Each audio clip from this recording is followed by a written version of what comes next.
Today I wanted to chat with all of you a little bit about just the concept of emotional eating and give you a few different ways of looking at it, because I think that we can all kind of get stuck in viewing it in a certain way. And that way that I usually see from a lot of my clients is that emotional eating is self-sabotage.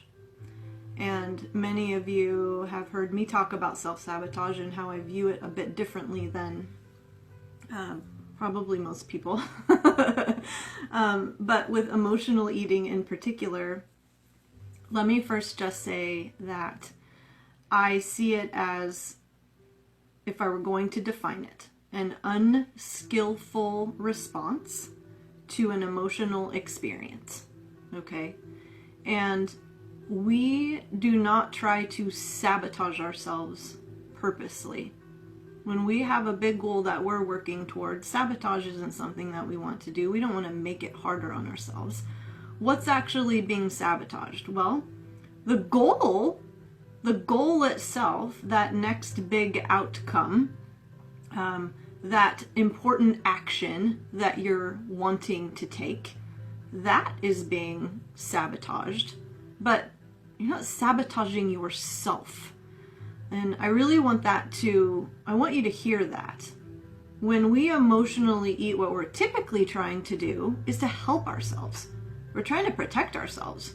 We're trying to comfort ourselves, right? Because what is actually going on when we move towards food, when there's an emotional experience occurring for us? Well,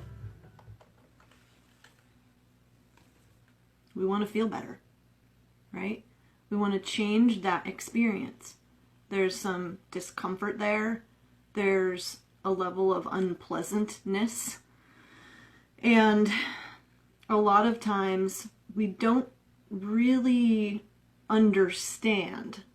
And that's an important word in this. We don't really understand how to respond in a way that is truly, in an enduring and long-term way, going to be effective for us. So we respond, but we do it in a manner that makes the situation a little bit more difficult and makes the emotion typically even more intense, okay? That's what happens when we stuff something away, or we shove it under the rug, or we try to act like it doesn't exist, or we try to avoid it, all right? Emotional eating is literally eating to push that feeling further down and further away from us so that we don't have to feel it. We don't have to look at it.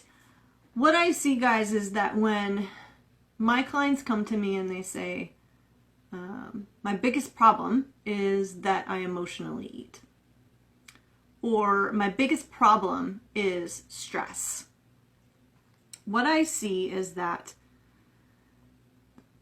in situations like that, we're often attempting to solve the wrong problem. Okay? The problem is not the eating itself. We need to eat. The problem is not the feeling itself.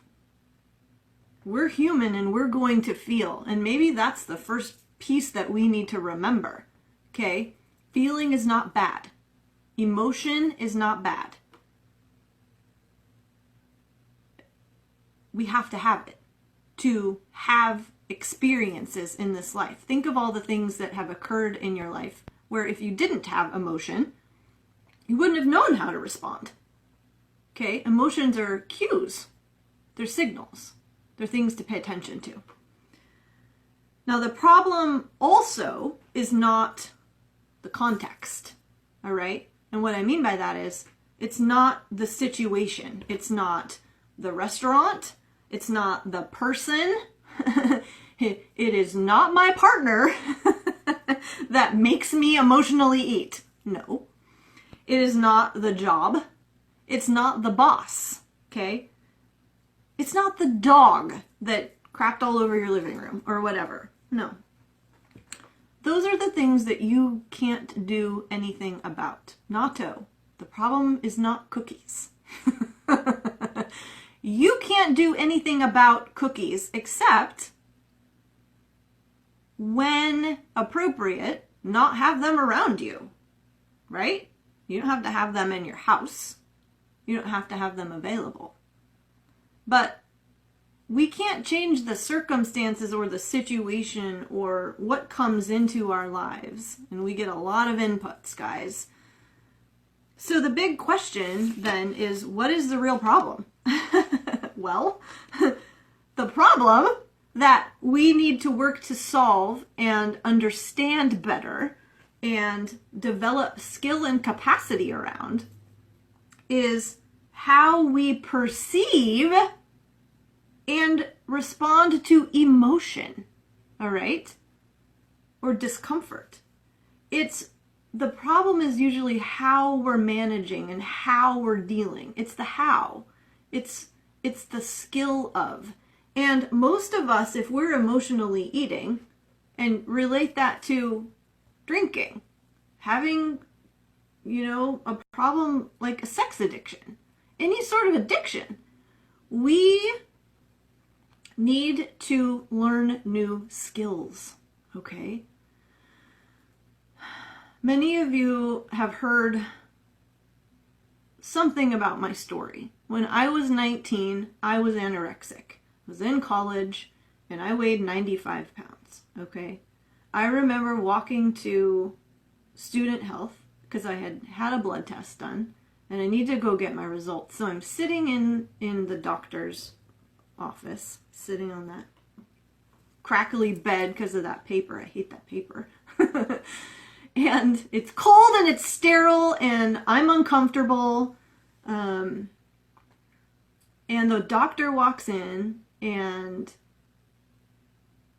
she says, "Kori, you're killing yourself." I don't remember her saying anything else during that entire appointment but those 3 words. And I recall walking back to my dorm just sobbing. And it was in that moment where I made a commitment. This wasn't like, yeah, I'm super interested in understanding why I'm doing this to myself. It was, I am committed to changing this and understanding why I'm doing it and doing something different. This is not happening anymore. No more. And guys, food wasn't the problem. Food wasn't the guy that wouldn't pay attention to me and who broke my heart. That wasn't the problem. The guy that broke my heart, he wasn't the problem. It wasn't that, academics were super difficult. That wasn't the problem either. It was that Kori didn't know how to feel. She didn't know how to have that emotion, and actually have it and be with it and have that be okay and acceptable.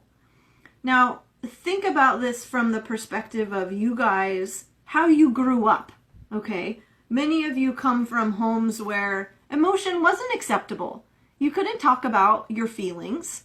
You were expected to be seen but not heard. You couldn't express yourselves. Crying wasn't okay. It wasn't allowed. I remember when I was 5 or 6 years old and I still had a blanket like a lot of kids do. And I remember my blankie, I would go like this on the tip of my nose with my blankie, and it was really soft and it was very, gosh, that's a tender memory. It was very comforting, right? So I was living with my grandparents at the time because my parents were divorced, and so my mom moved in with her parents with us, and she's working really hard, and I couldn't find my blanket one day. It was gone. And I was upset. I couldn't find my blankie. And I remember my grandpa saying, "You better stop that crying. I'll give you something to cry about." And yeah, so that's what I learned from him. about emotion. Don't show it. Don't express yourself. If you're upset, and now look at me, right? I know a lot of you come from that same sort of environment, and that affects us, okay? We adopt messages like that and beliefs that we learn to live by, okay? They become like our foundations. They're operating in our subconscious. They're running us. They're like they're software. But that's what I want you to remember. They're software. You can replace your software. The brain is plastic. All of you, I think, have probably heard of the term neuroplasticity. We produce 10,000 new neurons every single day. Well, how do we want to use them? Okay? We can decide right now and commit, once we get to an understanding of what those beliefs are, to change them, to live by a different set of rules and standards and foundations. You guys see these tears? When I made the commitment to learn how to feel, that's what that meant. Okay? I recall when I first moved to Evansville, Indiana. And this was when I was 30. And Joe had hired me. No, I'm the wellness director of the Diet Doc now. He and I did not get along. We were butting heads all the time. And I remember experiencing a lot of fear and a lot of trepidation. Like, I'd moved across the country. What did this mean? Was this going to work out? I had my mind was producing a lot of thoughts that could have pushed me in a certain direction, right? And they did push me in a certain direction, but I had been practicing noticing and just being with whatever was there without thinking that that it was a directive. Okay? Sometimes we can get so we latch onto, and a thought or a feeling snags us, and it becomes like the overseer. It's telling us what to do and what we should do and how we should be and how we should act. Well, the practice for me was in being able to take a step back and be like, okay, I see it. I see that thought. And that emotion, it doesn't necessarily need to mean anything. It's a feeling in my body, right? It's a sensation. Tight chest, sweaty palms, like tense shoulders. There's a big difference between noting, being like, that's interesting. Okay, that's an experience of tension. Oh, okay. And now as I let it be what it is, like, I can kind of feel it moving. Guys, emotion is energy in motion. If we can look at it like that, it's energy. It's energy. It moves. It's got different shades and intensities, and it's got a granularity to it, but we don't typically notice that, because instead of just noticing and being like, interesting, okay, we attach a story to it. Like, oh, that's bad. Oh my God, that's stress. Like, that means that I'm not going to meet the deadline, and crap, I just ate 10 more grams of carbohydrates. This is terrible. This is awful. Like, I'm never going to meet my goals. Whoa, whoa, whoa, whoa, whoa, whoa. You guys see how this can go down. So back to my story. I moved to Evansville. Joe and I are getting along. We're butting heads a lot, and I cry. I'm a crier. I'm an emotional person. I'm sensitive. And those were not things that I could say with acceptance or love or compassion or pride earlier on in my life. That's not what I learned from my mom. It's not. Although she never told me that I couldn't cry or feel. But it's an interesting thing to ask yourself, like, where did I learn this? But so when I would cry, Joe would look at me like, Like, what do I do? I don't know what to do. I don't know how to act. And I could see his face, and I would be like, no, Joe did not make me cry. Joe, you were so mean. I was not very nice a lot. We were not super nice to each other. But I think we really wanted to be. We just didn't know how to be around each other yet. And I remember saying to Joe, like, you have to do anything. It's okay, like this, the tears, this is gonna happen a lot. And it did! Right, Joe? Oh. Clearly she needs no help, Nato. No, I don't. No. I can pretty much cry on my own at the drop of a hat. So, while my grandpa told me that when I was 5 or 6 when I lost my blanket, I remember so distinctly later on in my life him saying, because he was an actor, he was in movies with Roy Rogers. Pretty cool, right? But I remember him saying to me, you should be an actor so you can cry at the drop of a hat. But the message again was that it was completely fake. So, I can laugh at it now. It doesn't hurt me.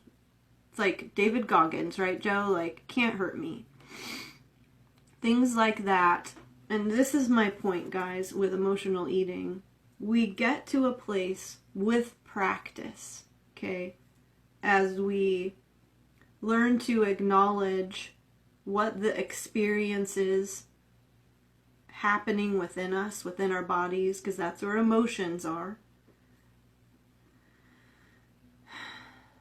With practice with the noticing, we can take a healthy level of distance and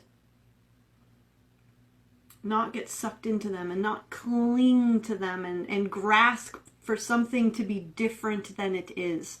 When we emotionally eat and we go towards that food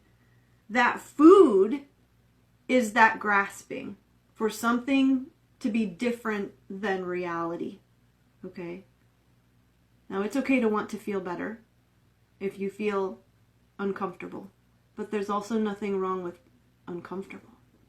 It's a word, it's a description. So there's a few things that I kind of want to just help you with to begin to put this practice into place. I want you to, in a moment where you feel like there's a little bit of energy, there's some intensity, there's a feeling there, to just begin noticing where it is, how it starts, okay? So it's energy and motion, it's in my body, okay? And there's sensations that come with it, right? Maybe it's, oh, okay, my heart is beating faster. Oh, my palms are a little sweaty. You notice maybe you're fidgeting. Maybe you have some racing thoughts. Maybe it's a little bit more difficult to concentrate. So you're noticing some things. Remember, we don't need to tell a story about it. This is just objectively what's occurring, okay? No story about the situation, but the sensations can be a cue just to check in with ourselves. And this is an important, not check out, because that's what you're used to doing. We check out. We want to check inwardly. Oh, okay. It's a cue. When we check in, we breathe. Big, deep, diaphragmatic breath, okay? And extend the exhale. Extending the exhale is important because what we do is we activate the parasympathetic nervous system. And that helps to, what it does in the brain is it reconnects the prefrontal cortex, this area of the brain, with the amygdala. So now they're communicating. When we're in threat mode and when we're going to check out and go towards the food, the amygdala, the threat centers of our brains, they're like folded into the temporal lobes, these parts, and they're kind of medial front. So right here and inside and towards the front. They're little almond-shaped figures. Those little guys, we want them getting signals from the prefrontal cortex. And in order to do that, breathing really activates, okay, that communication. Nato, you said, remember, we don't need to tell a story about it. Yes, we don't need to tell a story about it. And if there is a story, we can just say, oh, it's a story. Step back from it. Oh, it's a story. Like, I'm such a good storyteller. I can let that story, it's like we're watching the TV story. It doesn't have to be inside of us. It's right there, okay? So breathe, long exhale, and then you can say, this is an experience of anxiety. This is an experience of sadness. This is an experience of fill in the blank. This is an experience of tightness in my chest. This is an experience of recognizing that I want to do well on this presentation. Whatever it is, okay? But when you name it that way, you tame it, okay? The actual intensity of it can go down, or you notice more the differences in it and the granularity of the emotion, because we tell a story that this is never going to end. It's always going to be this way, and it's always going to be this high, okay? Notice that when I was describing it, when I said, oh, okay, this is an experience of, I did not say I am sad, I am fill in the blank.